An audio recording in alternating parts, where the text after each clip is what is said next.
What is up? Welcome into this live post-game edition of Couz's Corner. Come on in, make yourself comfortable, belly yourself up to the bar.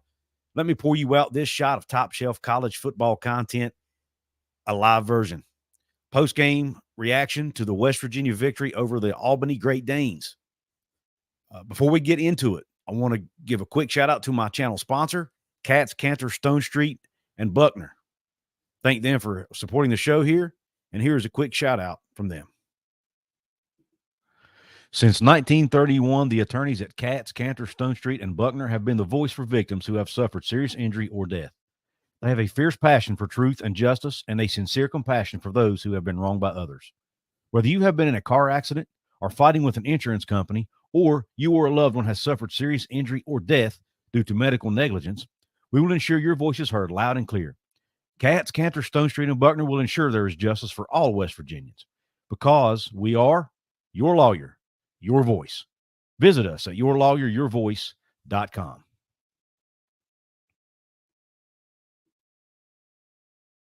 Thank you all for being patient and letting me give a shout out to Katz, Cantor, Stone Street, and Buckner, your personal injury or medical malpractice attorneys in West Virginia and the state of Virginia. So give them a call if you need their assistance. Now, let's get into the show. It wasn't pretty. It wasn't pretty. It was ugly at times. I got a little nervous at times, shooting my fingernails down to the bone here. But second half, West Virginia come out, held Albany scoreless, and was able to get the win. They were able to cover the spread, which the last I checked was at 34.5. I think that's where it was at game when kickoff occurred, but nonetheless, they covered it. And I predicted 42-10. It was 49-14, so I wasn't that far off. But man, I tell you what, I'll tell you what, let's talk about the positives first. I'm going to talk about some stats here in a minute. First, I want to talk about the positives of this game. Want to give a shout out to those of you who are joining the show here live.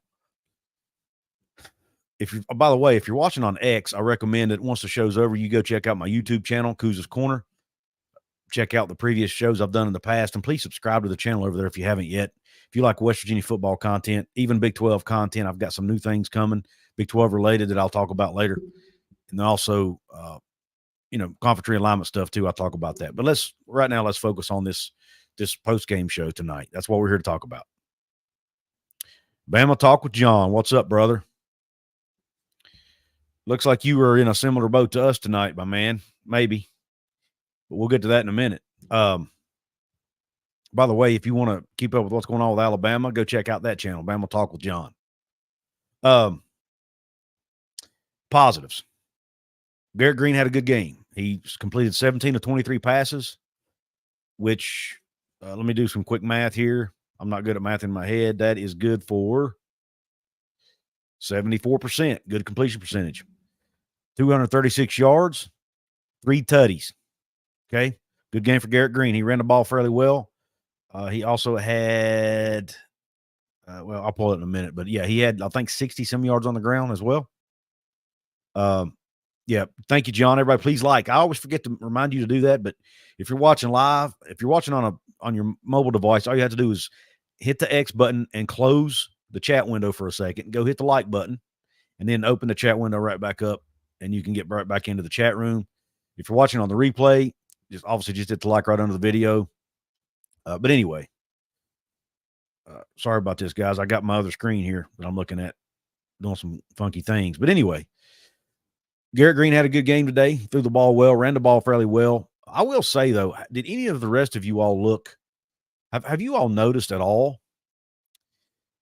that Garrett doesn't seem to be himself when it comes to running the football? And I don't want to be negative here, but I did see something on a message board that he may have gotten a little banged up at practice at some point earlier, in the preseason. It seems to me like he's a little bit more hesitant to run the football. And when he does run it, he doesn't seem as explosive or as fast as he used to. I wanted to see if that's something you all had noticed too. Maybe I'm just crazy. Maybe it's just me. I don't know. But anyway, Garrett had a good game tonight. So hats off to him. C.J. Donaldson, a really good game, 14 carries, 125 yards, a touchdown, had his 25th touchdown on the night, of his career. So kudos to CJ. The running game worked really well. West Virginia ran the ball for a total of 305 yards on 32 attempts for an average of 9.5 yards per rush. So a really good night on the ground for the Mountaineers. Offensively, they looked okay for the most part, passing the football. Like I told you, actually, if you count Nico's numbers, they were 20 of 26, 248 yards, 9.5 yards per pass. So that 9.5 number was their number tonight on yards per play. And you're right, Mountaineer guy. There was some drops as well that could have made his number even better. Garrett threw the ball well tonight, I thought, for the most part. Cole Taylor was the leading receiver, 3 catches, 47 yards. So he had a good night. And the run defense was good. West Virginia only gave up 1.9 yards per rush. 35. Albany carried the ball 35 times, but was only able to gain 35 yards. So West Virginia's run defense was good. The run game was good. And if you all remember, any of you who watched the Gold and Blue Breakdown show with me and Jonathan Martin earlier in the week, one of his keys of the game was establishing the run for the Mountaineers. They were able to do that tonight. Against the team they should have been able to run the ball on, they did. So they established dominance on the offensive line, which is something I said they needed to do. They did that, I felt like, at least for the most part. They ran the ball well. They threw the ball well. Offensively, there were a few miscues here. Obviously, Jaheim White had the ball taken from him that one time.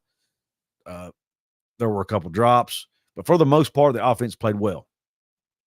A few too many penalties for my liking. They had 5 penalties for 44 yards. That wasn't great. Third down efficiency, not great either. Only 1 of 5 on first down. So that was kind of one of the negatives on offense was the third down efficiency. But they were 3 of 3 on fourth downs. So I guess really that kind of offsets it. Some of those third downs they were able to convert on fourth down. But now let's look at some negatives. And there's one big glaring negative to this game. That is the pass defense. Albany threw the ball 39 times for 306 yards, 7.8 yards per pass. And it don't have the touchdown number on there, but let me look here real quick. I can look at the individual stats. I don't remember if their touchdowns were on the ground or through the air. My memory's not good enough to remember all that, but I can find out here real quick. But the pass defense is the biggest glaring takeaway as far as negatives go.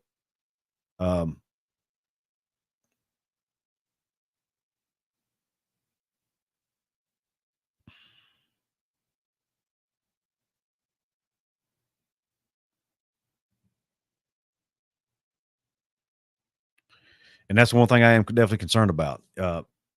Garnett Hollis Jr., the one, and I hate to call people's names out, but he had a rough night tonight. They were burning him. They burned him multiple times in the first half. Several long pass plays he gave up. Coach Brown made a comment in his halftime interview that there was one player particularly that was getting burned. He didn't want to name names, obviously, but it was obvious who it was because if you notice, he didn't play much in the second half. I think he may have opened the second half, got burned again. They took him out, and I don't think he came back in the game. For whatever reason, Garnett Hollis, who through most of the offseason was touted as the most talented corner in that room, or at least the one who was better in man coverage, has struggled, especially tonight. Not sure what's going on, why he's struggling, if it's him, if it's a scheme thing, if he's having trouble adjusting to the way West Virginia plays. If the way Coach Shadon Brown teaches coverage is that not, is he just not adjusted to that yet based on what he was used to at Northwestern? No, I don't know. I don't know the answer to the question. But whatever it was, it seemed like now when they didn't give up as many pass yards in the second half, but they did have a couple pretty costly pass interference penalties. Even after they took Hollis out of the game, some of the other guys struggled. They were in position, but they weren't turning around to look for the football. They weren't turning around to make plays on the ball, and that is almost an automatic flag when you do that. You have to at least turn your head and make a play on the football. If you don't, it's a flag. Fortunately, they do have time to work on that between this game and the next game, obviously, which we know is a big one, the backyard brawl. But I'm telling you, and look, Pitt is not going to be the best Pitt likes to run the football. That's their bread and butter. Their most talented skill position player is a running back. But they do have some talent at wide receiver, especially with Konate Munfield and they got Eli Holstein, their new transfer quarterback, who seems to be starting to get his feet under him a little bit in Pitt's system. And they had that big comeback win today at Cincinnati, which I'm going to talk about the Big 12 as a whole here later in the show. But Pitt had that big comeback win today against Cincinnati. They were down 27-6 at one time, came back and won that football game 28-27. So Pitt is not going to be a cakewalk. They're not going to be the best passing team West Virginia faces, but they should be better than Albany, an FCS team. No offense to Albany. Albany, look, Miles Burkett used to be a Power 4 quarterback. Seven McGee used to be, who had 4 catches for 90 yards tonight, had a really good game. He used to be a Power 4 receiver, was a 5-star recruit coming out of high school. They do have some talent on that team. So it's not like they're all just a bunch of scrubs, but nonetheless, the coverage was not good. And I saw a stat. Let me see. I think it was Skylar Callahan, but let me find it on X again. I thought this was a very interesting stat. No, it wasn't. I think it was Chris Anderson, maybe. Let me go and find Chris Anderson's page, but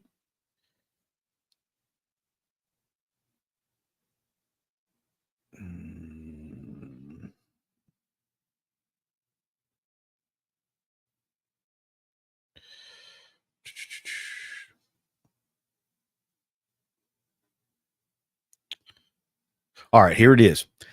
This is at one point during the game. Chris Anderson wrote this on Twitter or X. He says that completion puts Albany over 300 yards passing, but the Great Danes had already set that mark earlier in the night for most passing yards by an FCS team against the Mountaineers in WVU history.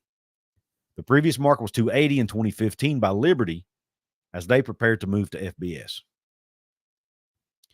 And at one point in the game, Albany was averaging over 22 yards per completion against the WVU secondary. They were throwing bombs and they were completing bombs. And that is a problem. Now, hopefully, they've singled it out, or narrowed it down at least to one or maybe two guys, and they can get those guys replaced, and the guys that they replaced them with will be better. But this is, how many times have we dealt with this as Mountaineer fans the last few years?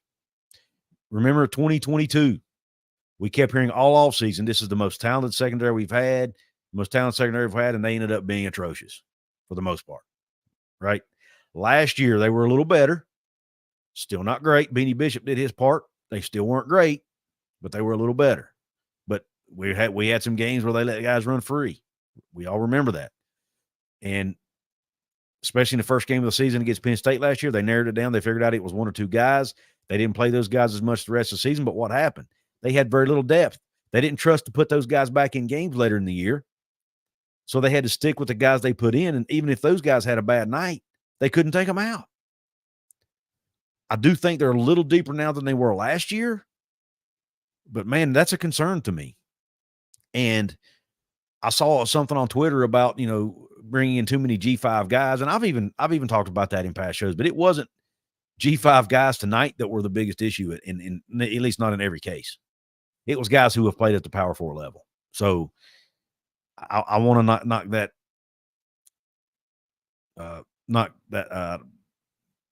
need to dispel that, I guess is the best way to put it. We need to dispel that because that's not necessarily the case. Secondary obviously needs some work. Coach Brown has acknowledged it. I'm sure he'll continue to acknowledge it. I'm interested to see what I haven't had a chance to go back and see the post-game presser. I look forward to doing that. Also look forward to his Monday presser. What's he going to say? How's he going to respond? But at the end of the day, the Mountaineers stepped up in the second half. Their defense tightened up. They got better. They kept Albany out of the end zone, made that big fourth down stop late, or I guess it was early in the second half. They bucked up, and they played better in the second half. Outscored them 21-0, win the game 49-14. Again, they covered the spread. So all was not lost tonight. I don't want us to get on here and be overly negative. Yes, there are concerns, and yes, there are teams in the Big 12 that if those concerns don't get addressed, will haunt this football team. But I predicted an 8-4 season. I still think that's attainable. I think, we're only 2 games in. One game was against a really good what we think is a really good Penn State team. They didn't look great today, but nonetheless, it's a top 10 team, a Big Ten team, a team who's not in our conference. So, not all was lost after that loss. Tonight, they were able to get a win against a weaker opponent, and they were able to find some weaknesses that they can now address going forward. So it's better to find these weaknesses now, the first 2 weeks of the season, before you get into Big 12 play, and even before you play Pitt, which is, obviously the biggest rivalry game on the schedule. So they found these weaknesses. They have time to address them, whether it be personnel, whether it be technique, whatever it is, they can fix it. I know a lot of people are not happy with Jordan Leslie right now because his defense is still underperforming, and that's fair. But I do want to give a shout out to Leslie. I don't know how many of you know this, but he actually, and I saw this on Twitter too, he actually took a massive spill in the first half. He got run into by, I think Caden Beiser, I guess, was trying to make a play and ran into Coach Leslie on the sidelines. Coach Leslie fell, or I don't know if he fell, but he got his face busted open. Had to have stitches at halftime. So he's, tough as nails. Jordan Leslie. Hats off to Jordan Leslie. Came about second half and coached the game. Also, from what I understand, Edward Vestorinen, the D lineman who went out with an injury first half, might be out a few weeks. I saw that on X as I was looking for that quote earlier. So they're not going to come out of the game totally unscathed from an injury standpoint, but hopefully it won't be super serious. I mentioned some of the individual stats. Let me see if there's any more that we need to talk about here real quick for West Virginia.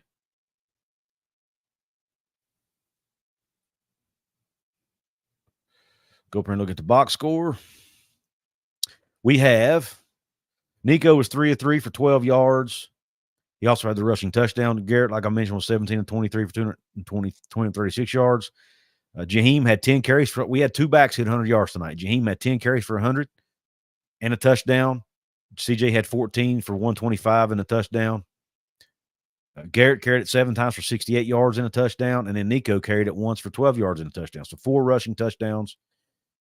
And then Garrett had the 3 passing touchdowns, 1 to Cole Taylor, 1 to Hudson Clement, and 1 to Justin Robinson. So was glad to see Justin Robinson get a catch tonight. His first touchdown as a Mountaineer. That was good to see. Rodney Gallagher had 3 catches early in the game for 34 yards. Glad to see him get more involved in the offense. And Jaden Bray had a catch, his first one as a Mountaineer, I believe. So there are some good things to take away from this game. It wasn't all doom and gloom. The team won. They covered the spread. Offense looked pretty good, especially in the second half. Defense improved in the second half, and they now know what they can fix and what they need to fix. Farmer had that one drop, Matt, for sure. But again, kid's a freshman. I'm not going to be too hard on him. The kid's going to be an exciting player. I look forward to seeing him in more games going forward. Let's see what comments we have here. Brandon Bailey says, I'm still concerned about secondary. We all are, Brandon, for sure. Still kind of worried. I get it. David Cummings, who's a channel member, he says, just leaving Morgantown and that secondary is as bad live as they are on TV.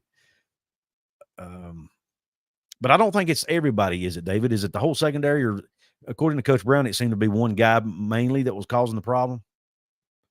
Again, we'll see. Another comment by David Cummings. Before and after, everyone was upbeat except for the second quarter. Yeah, the second quarter is really where they played 3 quarters of pretty decent football and 1 quarter of bad football tonight, in my opinion. Running backs played well. Joshua, you are absolutely correct.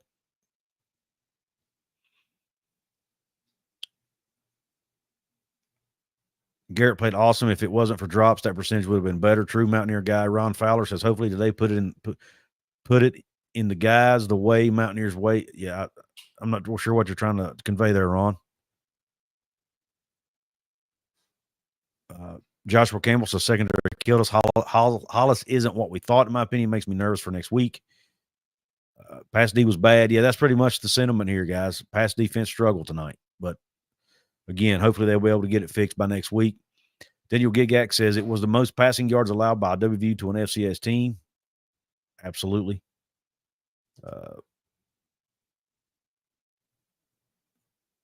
Is Kansas losing right now? Because I'm not looking at the score. There's definitely, man. How about Colorado getting killed tonight? And then what about the big upset? Notre Dame getting beat by Northern Illinois. Crazy stuff. This could be a crazy year in college football. Last I checked, USF was giving Alabama all they could handle. That's why we love this game.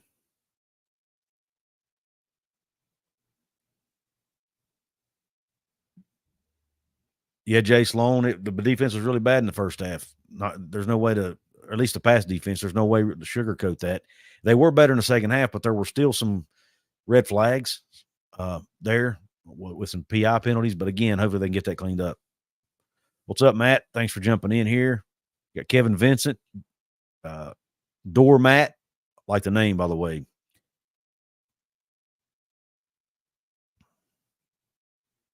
Owen Sapelnik, Chris Mitchell, thank you all for jumping in. And Oklahoma and a nail biter with Houston. Man, we're not the only fan base that's not happy right now. Okay, that's all. So it's just college football, right? But again, really glad they were able to come away with a win. Speaking of the Big 12, let's talk about that a minute. Really nice win for Iowa State today on the road against their state rival Iowa on a walk-off field goal. So hats off to the Cyclones. Wasn't pretty. It was a low-scoring game affair like it normally is between those two teams. Iowa State was able to get the win. You had Oklahoma State pulled out an overtime win against Arkansas today, an SEC team. Oklahoma State tried to give that game away multiple times, but Arkansas wasn't willing to take it. They kept making mistakes of their own. At the end of the day, Oklahoma State made enough plays to win the game when they made plays when they needed to. So hats off to Oklahoma State. That was a good win for the Big 12. I think Arkansas is going to be better than some people thought because that team with Bobby Petrino calling the plays there, I think are going to be much better offensively. So hats off to Oklahoma State. Kansas State was able to hold on in a nail-biter win against Tulane. Again, wasn't pretty, but they got the W. Last night we saw BYU beat SMU and win over an ACC school. So it's not been a – Kansas lost to Illinois? Okay. See, I didn't know that. I haven't checked the score. Yeah, here's the silver lining to that, Matt. You can say the Big 12 is bad. But here's the thing. That means if West Virginia's struggling, these other teams are also struggling.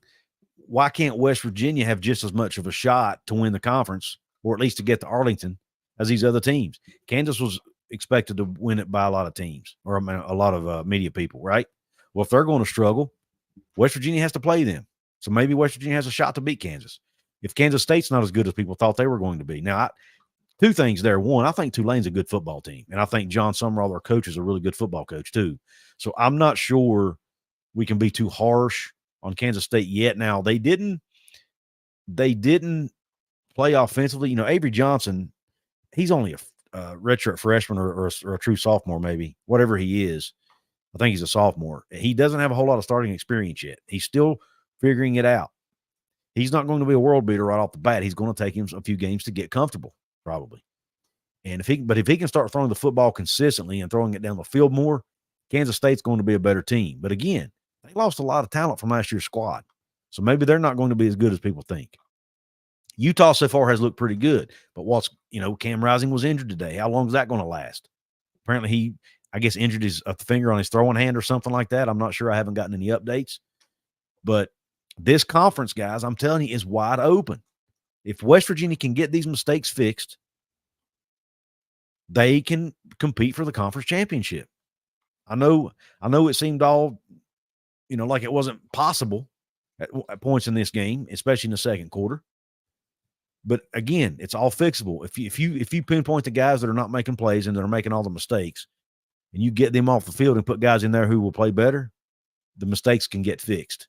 And I think that's what Neil Brown is going to be and staff are going to be able to do after this game tonight. They can pinpoint the guys who made the mistakes, who aren't lined up right, who aren't winning one-on-one battles, whatever. Get them out. Get other guys in there who will make the plays. And I think they started that process tonight. Hopefully throughout the week, other guys will get more reps at practice. So by the time they get into the game on Saturday against the team up north, up I-79, they'll be more ready. They'll be preparing all week as starters, not as backups, and they'll have more practice reps. I'm trying to take that away from this game. So I don't want to look at this all negative, because there are some positives we can take away from this game. And even though the Big 12 won some games today, they also lost some games they shouldn't have. So overall, was it a good day for the Big 12? I don't know. I'd say it was some good, some bad. Obviously, Cincinnati allowed Pitt to come back and win that game, and it was at Cincinnati, which made it worse. So, not a great day for them. But if Houston can pull off an upset against Oklahoma, or if, some of these other Big 12 teams can pull out wins, like Arizona State, some of these other teams, but I think are playing I think we have a few teams playing late. We know Colorado's not winning, I don't think. But nonetheless, again, not all negative tonight. I don't want to get on here and talk about how bad it was, but there are some concerns that the staff needs to address. Let me see some comments, read some more comments here. William says our offensive line should play defense as well as offense. I think it will be a great improvement. Yeah, O-line didn't play bad tonight. And the D-line, they didn't get as much pressure on the quarter, and that's something else I want to address. They didn't get as much pressure on the quarterback as I would have liked. Matter of fact, let me look here and see what some of the stats were. Leading tackler was Anthony Wilson with 6. Ben Cutter had 5. Trey Lathan with 5. Reed Carrico with 4. Jaheim Joseph with 4. How many sacks did we have tonight? We had 1. Sean Martin had 1. TJ Jackson had 1. 2 sacks total. I wish that number was a little higher. TFLs, several TFLs. 1, 2. So there's 1, 2, 3, 4, 5, 6, 7, 8. 8 TFLs. Vesterinen had a half one. Asani had a half. TJ Jackson had 2 TFLs. I really like what he brings. TJ Jackson brings a ton of energy off at that defensive end spot. To me, he's very explosive from that spot. I love his ball get off. He seems to be getting into the backfield more than any of the other D linemen on this roster. I personally would like to see him get more snaps against Pitt next week. Again, Sean Martin had 1 sack and 1 TFL. All the other TFLs were from Ty French had a TFL. All the other big plays were made by linebackers and defensive backs. So Anthony Wilson also had a pass deflection or a pass defended, as did Rodney Gallagher, as did Jacoby Spells. So Gallagher played a lot of defense tonight, by the way. I don't know if you guys noticed that, but he was on the field a lot on defense. He had a few struggles, but he did make a play on that one ball, made a really good play on it. I was happy to see that. So he's still learning, still figuring out how to play that position. Be interesting to see as they get into Big 12 play. Do they keep putting Rodney Gallagher in that position, or do they put guys in there to play the position permanently? Hard to tell.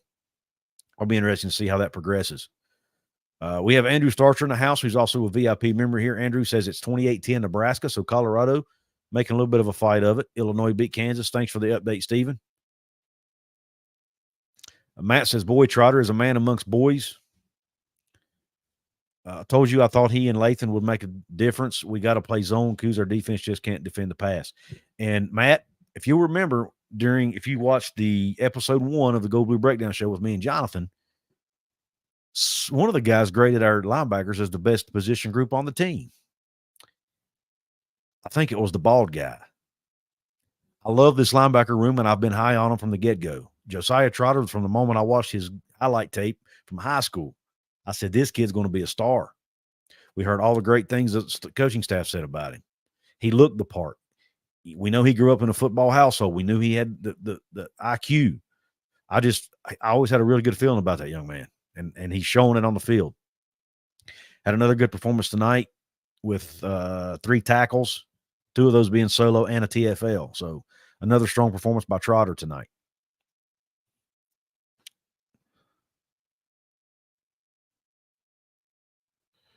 Matt says Jaheim White cost WVU a score today. He fumbled a big run, and they scored off it. You take that away, it's 56-7. Great point. Brian, yeah, he did give up a touchdown. Rodney did give up a touchdown. Matt says he thinks it's the scheme, not the players, and it's possible. It's very possible. Maybe that's the problem. I don't know. I'm not a defensive backs coach, so I don't want to try to digest too much. You know what I'm saying? Or diagnose, too much of it. But it could be one or the other, and it's probably a little of both, to be honest. Probably enough blame to go around all sides there.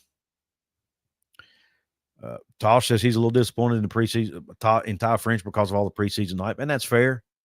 That's fair, but I still say, it's very rare that we see a guy who transfers up from a lower level who really takes off from day one.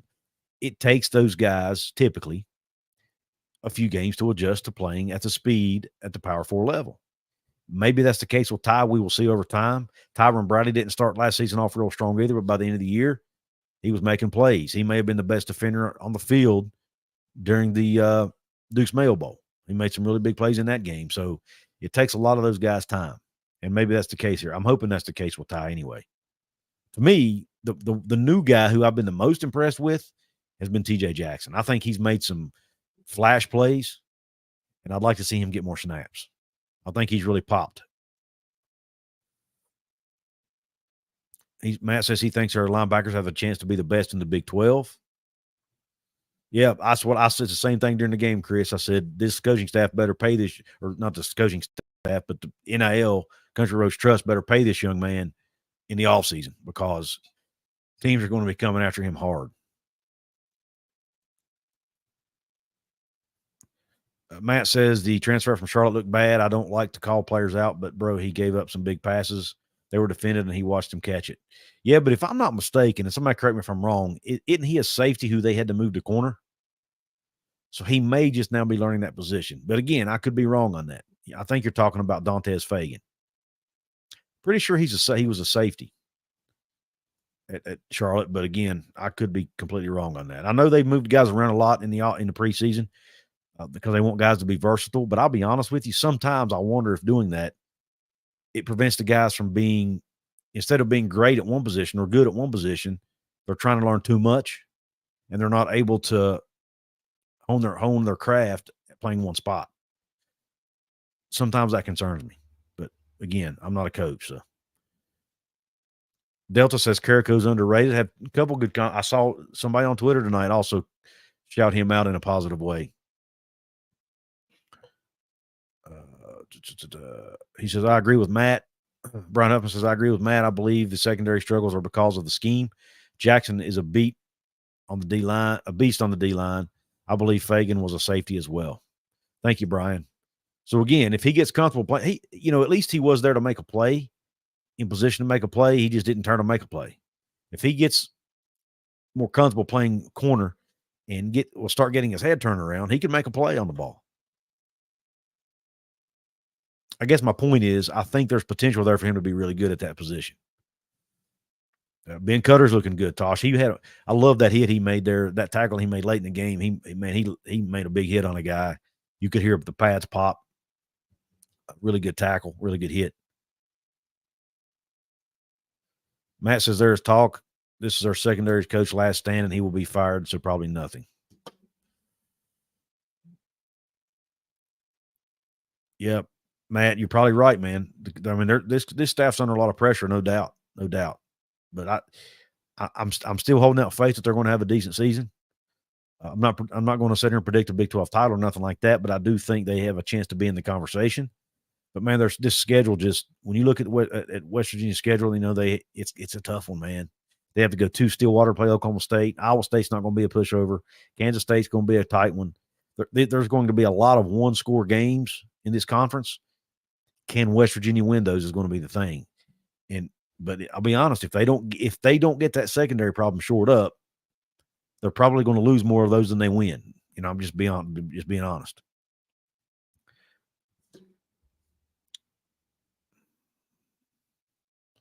Doormat says it blows my mind with the way transfers are now that there isn't a shutdown corner out there that wants to come to WVU, look like a star on the defense, and improve their draft stock.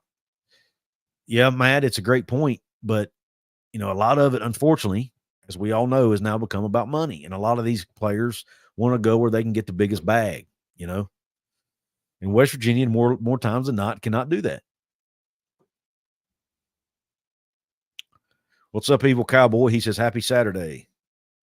Thank you for jumping in. Matt says, I think we beat Pitt and win 8 games and win the bowl. That's a big time come up for WVU. People just don't know if Brown wins back-to-back bowls and 9 wins that he becomes a good coach. Good comment. Brennan, I forgot. I didn't see your comment earlier. Brennan, the baby, says, if we lose to Pitt, is Brown back on the hot seat? Because I've wanted him gone for 2 years. Brennan, possibly. I think so. After what happened last week, and if West Virginia does lose to Pitt, especially if it's something that happened like 2 years ago where it was everybody kind of laid it at Neal's feet because of a call he made. If something like that happens again, I would say it's fair. But again, we could lose to Pitt and still go on to win 6 games in the conference, you know, or even 7. So I still think the conference games are still more important to me. Yes, Pitt's the big rival. I get that. But at the end of the day, you can lose to Pitt and still win 6, 7, 8 games in the Big 12 and still have a good season.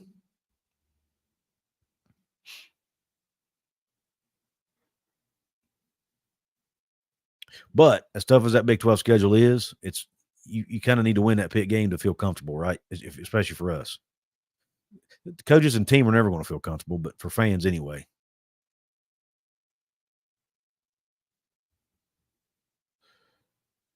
Evil Cowboy says, just saw Kansas lost and Oak State almost lost. Anyone is beatable. The Big 12 was a mixed bag, that's for sure. Absolutely, Evil Cowboy.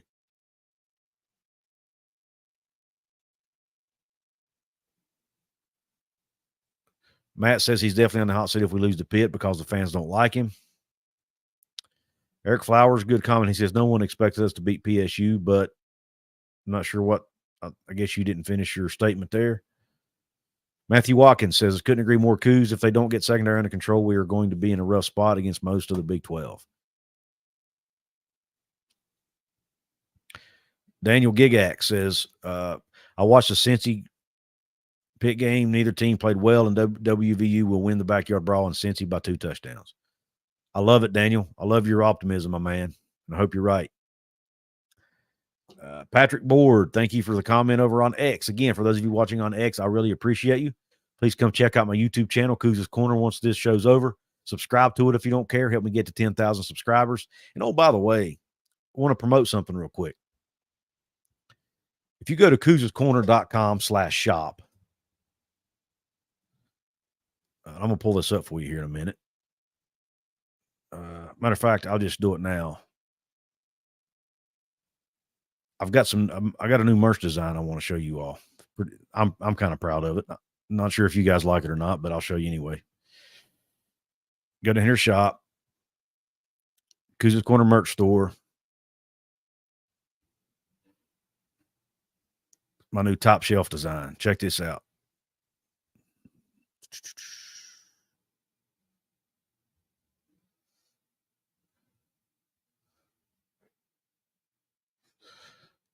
The word's top shelf with the West Virginia outline is the O. Just the new design I have over there. You can get T-shirts, hoodies.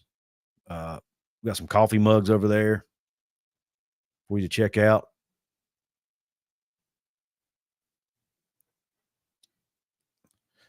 Check out this. You got trucker hats with that design on it.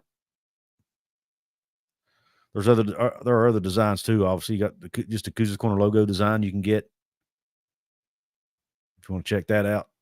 But anyway, I just want to show you all that for a second. If you guys are interested in that, just go to couzscorner.com/shop and go to the Couz's Corner merch store section, and you can search for whatever items you want and whatever design you want. All right, let's see what other comments we have. I think WVU will start out favored at Pitt by 10. Not sure about that, Matt. It'll be interesting to see where the spread lands. Brian, I did not see it. I heard it was a finger.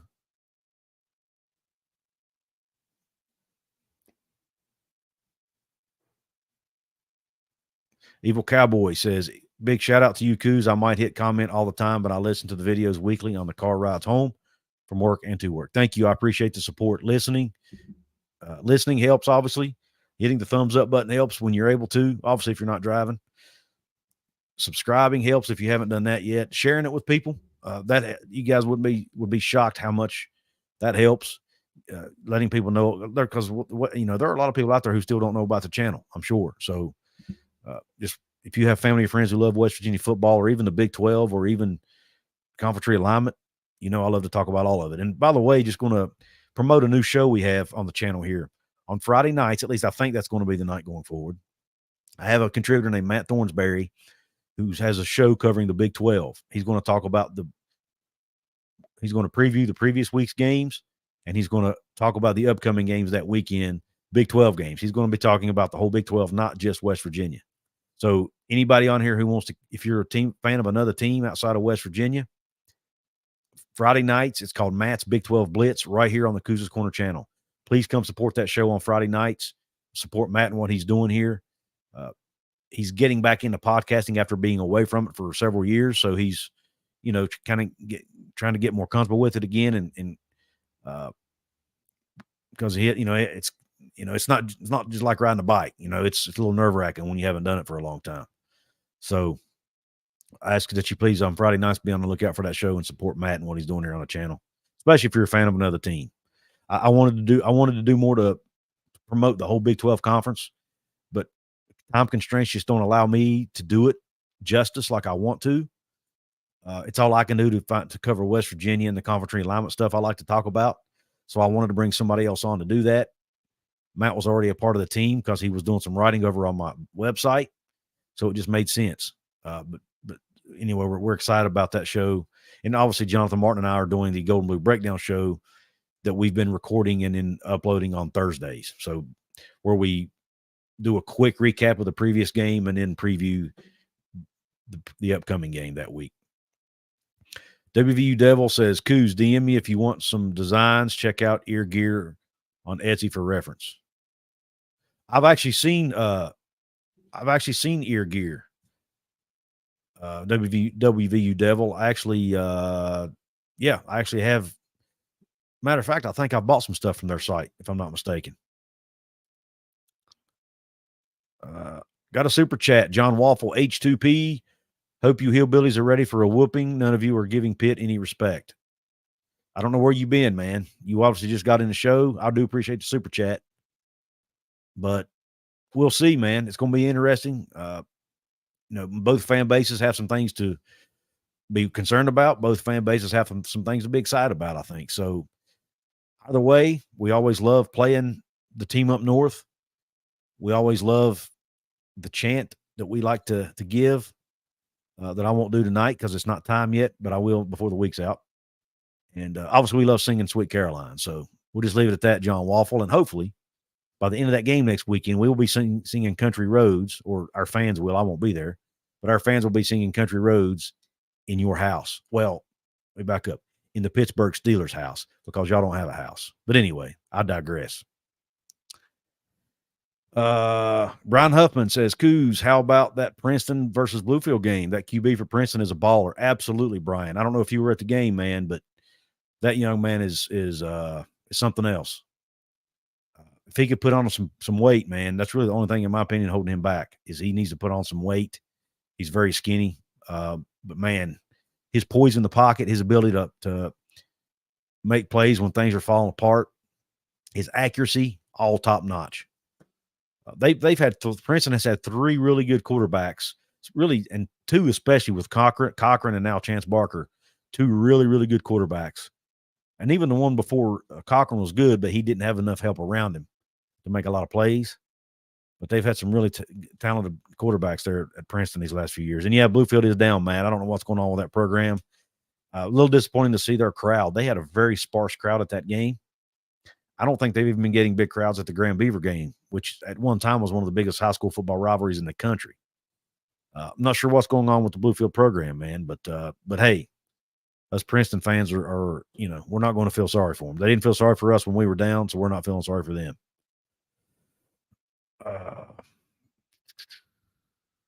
Todd Withrow says we will beat the pants off of Pitt. Go WVU.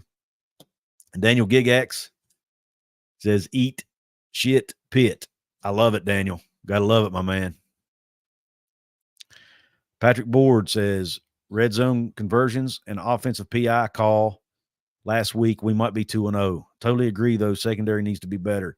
Pitt fans will be quiet this week if they wouldn't have needed a field goal to beat a 14th ranked Big 12 team. LOL. Oh, man. Mad Dog Sports in the house. Pitt is terrible. You only beat K-State by 20. And Kent State just lost to St. Francis, PA.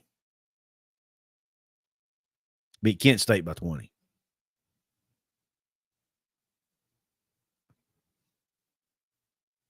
Matt says next year, the only time of the year I let my kids use a cuss word. I think there are a lot of West Virginia fans in that boat, Matt. I really do. It's a fun week, man.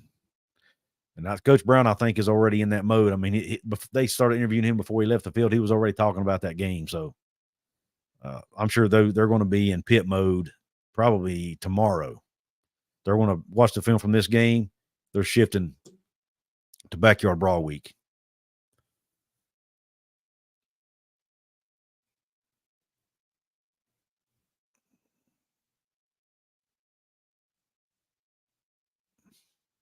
Matt says Pitt was only up one score midway through the third quarter versus Kent. I'm telling y'all, Albany would beat Kent and probably Pitt. Maybe, Matt. I don't know, man. But that comeback today, you've got to give them some credit. They were down 27-6 and came back and won that football game today. So you got to. I do want to give them a little. As bad as I hate to give Pitt any credit, that was a heck of a comeback they made today. Patrick says, give them a break. They just won their 5th game in the last 2 seasons. I love it, man. The trash talk has already started. It has already begun. I love it. But yes, Matthew, the secondary has got to get better for sure. Matt, Bridgeport does look good. If Bridgeport, I'm worried about Bridgeport. If Princeton has to see them in the playoffs, I worry about that Bridgeport run game. I really do. Princeton's pass defense is, well, I mean, their run defense was good against Bluefield, but Bluefield's not Bridgeport, So I'm a little bit concerned about that. But again, won't need to worry about that probably until playoff time, because I don't think Bridgeport's on Princeton's schedule this year, regular season anyway. Mad Dog Sports says, I'm a Bridgeport fan. I don't think anyone is beating us this year. We just beat Buchanan 77-0 and beat Morgantown. Wow. That's impressive, man. Very impressive. Yeah, I'm definitely concerned. I think that's the one team. If there's a team that can beat Princeton, it's them. And I'm not saying they're the only one, but they're probably the one team I'm worried the most about, and I think are probably have a better chance to be the flag bearer of the AAA division.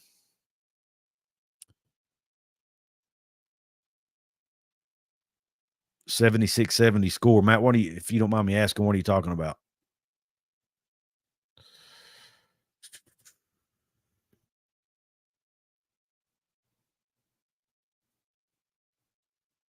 $76-70. Yeah, I'm lost on that one.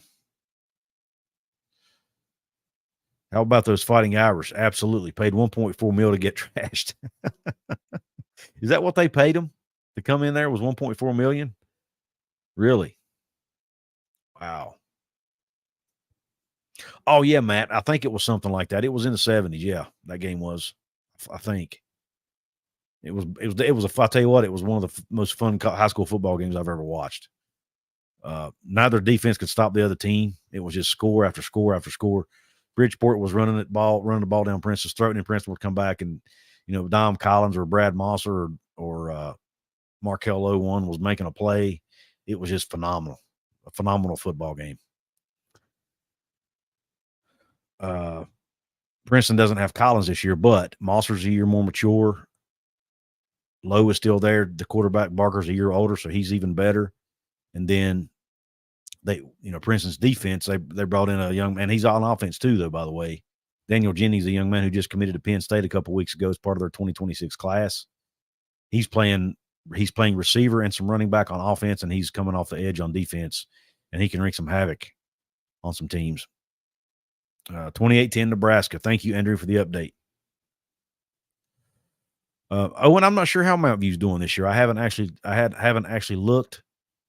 Matt says they're terrible. Yeah, I haven't looked at their record or anything. Well, listen, been on here 50 minutes. I don't have a whole lot more to talk about. I appreciate everybody hopping on here for this post-game live show. Sorry I wasn't able to get on here immediately after the game. Did have some things I had to take care of, and it gives the other guys who jump on immediately, it gives those shows time to kind of get to an end, and then you guys can come and listen to me rant and talk for a few minutes. But I appreciate everybody's support. Please continue to support the channel going forward. Look out, like I said, for the new show coming up on Friday nights, Matt's Big 12 Blitz, where he talks Big 12. Again, go to couzescorner.com/shop. Check out my merch store. Have several cool items over there, different designs. But yeah, thank you all. I appreciate the support. Hope you have a top shelf night. If you're watching this on the replay, have a top shelf day. And cue Country Roads.